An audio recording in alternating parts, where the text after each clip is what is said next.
मैं महादेव हूँ। आज मैं तुम्हें कहने आया हूँ, वह सुनना तुम्हारे लिए बहुत आवश्यक है। बहुत कम समय है जो चल रहा है वो साधारण नहीं है। तुम्हारे मन में जो शंकाएं उठ रही है वो यूं ही नहीं है। जो संकेत तुम्हें बार बार मिल रहे हैं वे भ्रम नहीं, चेतावनी है।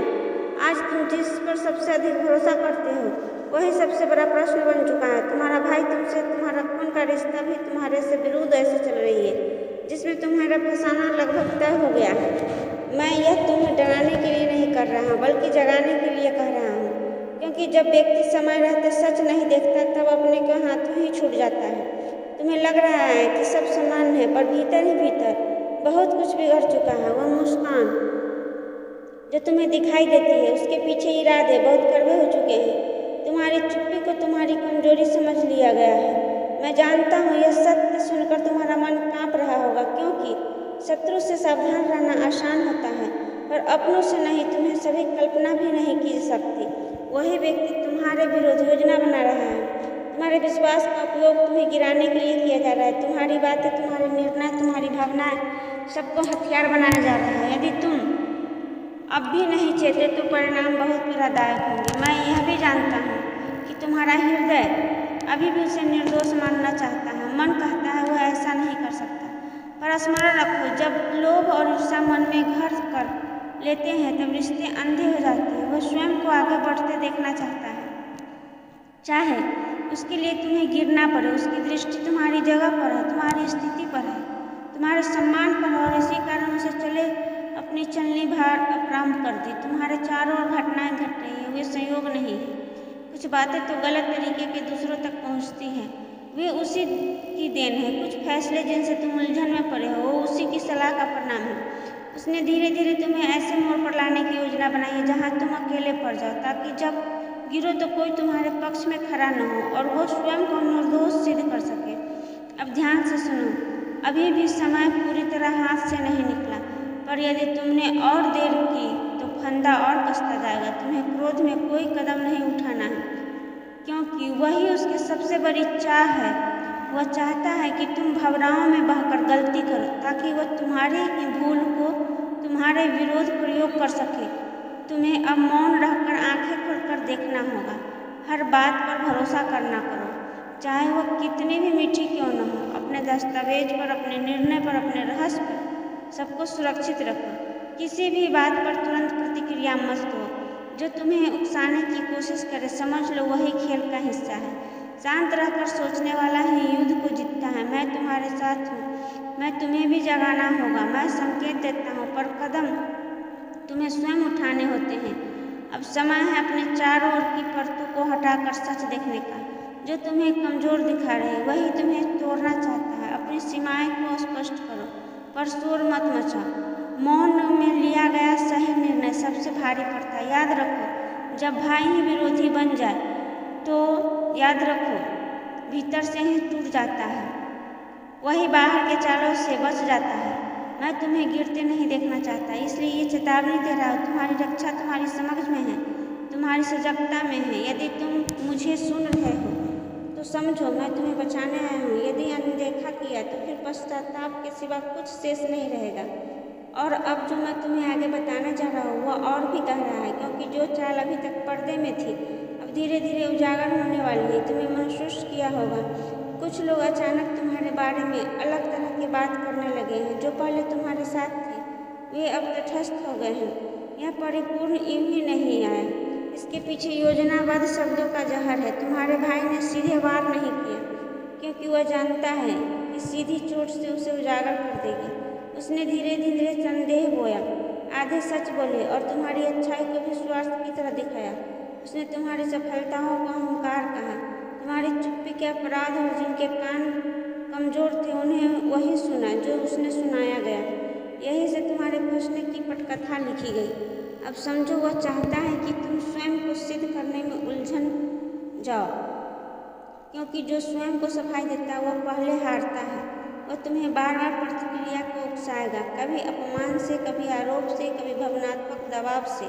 यदि तुम बहक गए तो वही क्षण उसकी जीत का होगा। तुम्हें अब अपनी ऊर्जा बचानी है। हर लड़ाई लड़ना आवश्यक नहीं होता। कुछ युद्ध ऐसे होते हैं जहाँ शांत रहना ही सबसे बड़ा शास्त्र होता है, जो सत्य है उसे स्वयं प्रकट करता है, पर केवल उनके लिए जो धैर्य नहीं छोड़ते। मैं देख रहा हूँ तुम्हारे भीतर भाव टकरा रहे हैं और रिश्ता दूसरी ओर आत्मसम्मान, यही द्वंद्व तुम्हारे कमजोर कर रहा है। पर सुनो, रिश्ते दूसरी ओर आत्मसम्मान से नहीं पवित्र होते हैं जो धर्म पर टिके हो। जहाँ अधर्म प्रवेश कर जाए वही दूरी ही रक्षा बन जाती है। अब आने वाले दिनों में कुछ घटनाएं तेज होगी, तुम्हें अचानक निर्णय लेने को मजबूर किया जाएगा। तुम्हारे सामने ऐसे विकल्प रखे जाएंगे जिनमें हर रास्ता कठिन लगेगा, पर उस समय तुम्हें अपने मूलों को नहीं छोड़ना है जो तुम्हें भय दिखाकर निर्णय कराए। समझ लो, वही जाल है। मैं तुम्हें यह भी बता दूं, जो तुम्हारे विरोध खड़ा है वह भीतर से डरा हुआ है और तुम्हारे हृदय की धड़कन इसका आभास पहले ही पा चुकी है। ध्यान दो, क्योंकि यह समय जागरूक रहने का है। तुम्हें जल्द एक ऐसा संदेश मिलेगा जो समान लगेगा पर साधारण नहीं होगा। शब्द सीमित होंगे पर अर्थ गहरा। शायद किसी पुराने नाम का उल्लेख होगा, शायद किसी दस्तावेज का संकेत होगा, उससे धागा खुलेगा। उसी परिवार में मतभेद बढ़ चुके हैं, हर कोई सत्य को अपने पक्ष में मोड़ना चाहता है, पर सत्य किसी का पक्ष नहीं लेता, वह केवल प्रकट होता है। कुछ लोग तुम्हें भय दिखाकर पास लाना चाहेंगे, कुछ लालच दिखाकर बांधना चाहेंगे। मैं तुम्हें कहता हूँ, डर और लालच दोनों को दूर रख। डर निर्णय को तोड़ देता है, लालच दृष्टि को अंधा कर देता है। तुम्हें जो मार्ग चुनना है वह इन दोनों के बीच से होकर जाता है, जहाँ केवल विवेक चलता है। अब तुम्हारे आसपास के कुछ लोग बदलेंगे, जो अब तक उदासीन थे अचानक रुचि दिखाएंगे, जो सदा साथ ही कुछ मौन हो जाएंगे। इसे पक्षघात मत समझना, यह प्रकृति का क्षणिक काल है। जो आवश्यक है वही टिकता है। तुम्हारे भीतर एक प्रश्न उठेगा, क्या मैं इसके योग्य हूँ? यही प्रश्न तुम्हारी सबसे बड़ी योग्यता है। जो स्वयं से प्रश्न करता है वही उत्तर संभाल सकता है। अहंकारी को उत्तर नहीं, बोझ मिलता है। मैं तुम्हें यह भी बता दूं, यदि तुम चाहो तो तुम यह सब ठुकरा भी सकते हो। स्वतंत्र इच्छा सदा तुम्हारे पास है, पर याद रखना, ठुकराने का अर्थ भागना नहीं होना चाहिए। निर्णय स्पष्ट है, शांत होना चाहिए। यदि तुम आगे बढ़ो तो तुम्हें सच्चाई के कुछ कठोर दृश्य दिखेंगे, कुछ ऐसे तथ्य जो तुम्हें विचलित कर सकते हैं।